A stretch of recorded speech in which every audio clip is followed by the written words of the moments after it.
The message about mercy and forgiveness is crystal clear in today's parable. Jesus is teaching us here that not only must we forgive and forgive and forgive and forgive as many times as necessary, but that we must forgive from the heart, right here, as difficult as that can be. We just learned today how nothing except mercy, born of compassion, cancels a debt like the one referred to in the gospel. In it, the king showed mercy to his servant by forgiving a debt so enormous that no amount of time would have been enough for him to pay it back. Such is the mercy that God has shown to each and every one of us.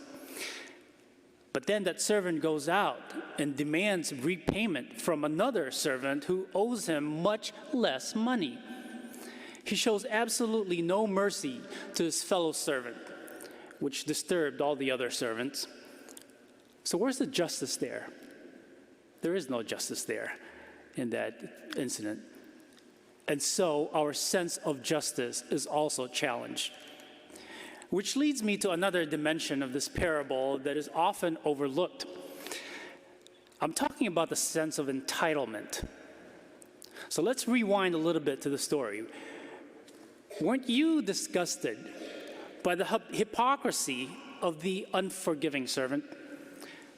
So here's this servant realizing his own hardship, and he doesn't hesitate to speak up for himself. Somehow he believes he's entitled to his master's forgiveness. I've worked so hard and for a long time. He doesn't appreciate all I've done. I deserve better than what he's paying me, blah, blah, blah. But he can't seem to afford that same consideration to his fellow servant. Why? Because of his sense of entitlement. He, the forgiven servant, can only see things in terms of himself. I lent him money in good faith.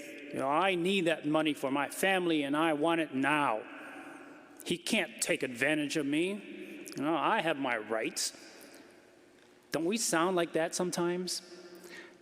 My friends, what entitlement does is it prompts us to grumble about our blessings not received instead of being grateful for those we have received.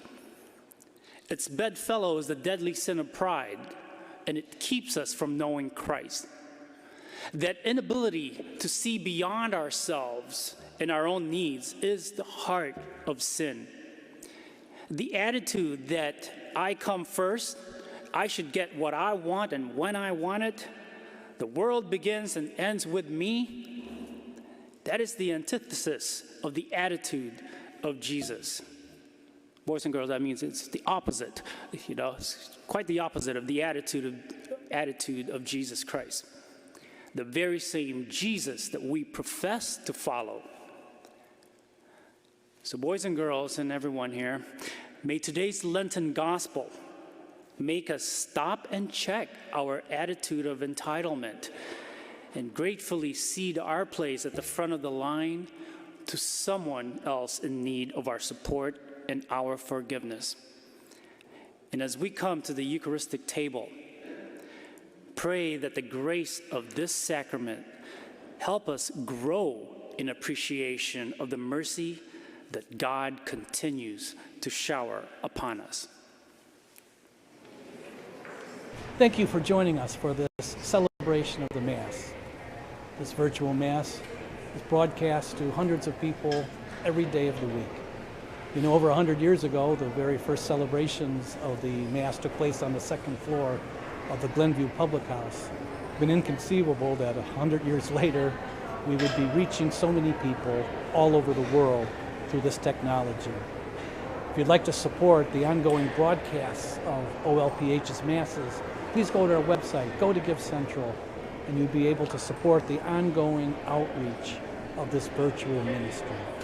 Thank you for your support. Most of all, thank you for joining us in prayer. God bless you.